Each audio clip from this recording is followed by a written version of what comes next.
नेपाल से भारत में स्टील निर्यात में हो रही बढ़ोतरी की सरकार जांच कर सकती है। इसको लेकर डायरेक्टरेट ऑफ रेवेन्यू इंटेलिजेंस कदम उठा सकता है। नेपाल में स्टील का उत्पादन उतना नहीं होता है। क्षमता नहीं होने के बावजूद वह भारत को स्टील निर्यात करने वाला तीसरा बड़ा देश बन गया है। सर, क्या शक है सरकार को कि नेपाल से स्टील इंपोर्ट को लेकर क्या सरकार को लगता है कि क्या हो सकता है इसके पीछे?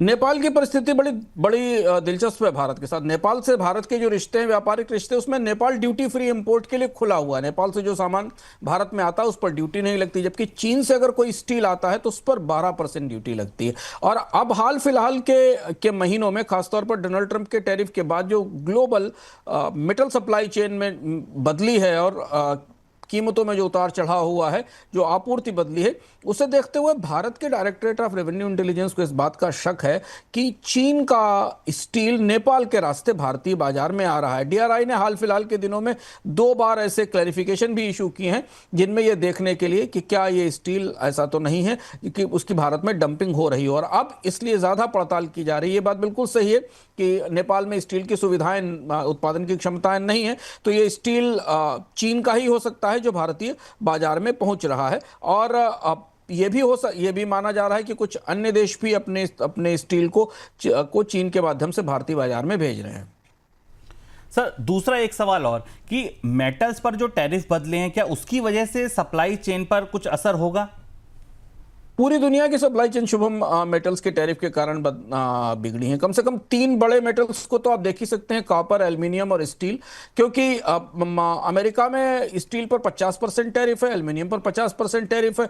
तो दुनिया में 2 तरीके के मेटल बाजार बन रहे हैं। एक ऐसा बाजार है अमेरिका का जहां स्टील महंगा होगा, कॉपर महंगा होगा, एल्युमिनियम महंगा होगा, जबकि दुनिया के बाकी देशों में सस्ता होगा। क्योंकि अमेरिका में मांग कम होगी, तो जो अतिरिक्त उत्पादन है वो पूरी दुनिया के अलग अलग बाजारों में खपाया जाएगा। और इस बात की चिंता इसलिए बड़ी अर्थव्यवस्थाओं में बढ़ रही है, भारत जैसी अर्थव्यवस्थाओं में, कि जो अमेरिका से सरप्लस होगा वो दुनिया के किसी बाजार में डंप हो सकता है। ये बात पिछले 3-4 महीने से भारतीय स्टील इंडस्ट्री भी सरकार से कह रही है कि भारत में सस्ते स्टील की डंपिंग हो सकती है। क्योंकि अब बाजार बदल चुका है, सप्लाई चेन्स नए सिरे से बनाई जाएंगी, तो जो सरप्लस प्रोडक्ट है उसकी डंपिंग का खतरा लगातार बनता दिखाई दे रहा है। ये एक और भी वजह है जिसमें ये जो नेपाल वाला एंगल है वो सामने आया है। कई भारतीय विदेशों में प्रॉपर्टी खरीदने के लिए इंटरनेशनल क्रेडिट कार्ड का इस्तेमाल कर रहे हैं। जी हाँ, ये भी देखिए एक नए तरीके का ट्रेंड है कि इंटरनेशनल क्रेडिट कार्ड का इस्तेमाल प्रॉपर्टी के डाउन पेमेंट या प्रॉपर्टी के किसी पेमेंट के लिए किया जा रहा है। कई भारतीयों ने दुबई में प्रॉपर्टी खरीदने के लिए पेमेंट किया है।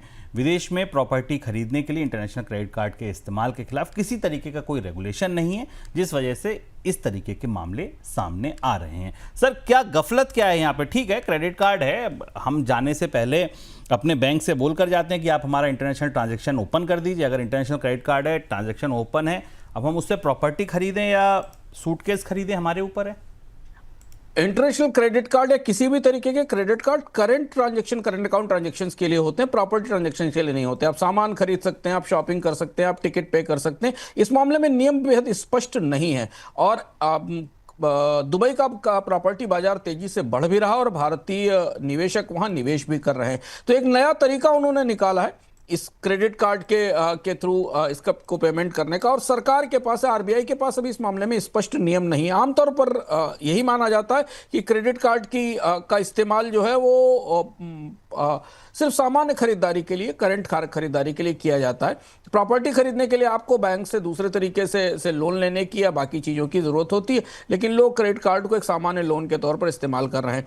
ईडी और इनकम टैक्स डिपार्टमेंट ने ऐसे ट्रांजैक्शंस पर नोटिस भेजना शुरू किया है। और अब संभावना इस बात की है कि रिजर्व बैंक इस मामले में दखल देगा और इंटरनेशनल क्रेडिट कार्ड को लेकर कुछ नए नियम भी सामने आ सकते हैं।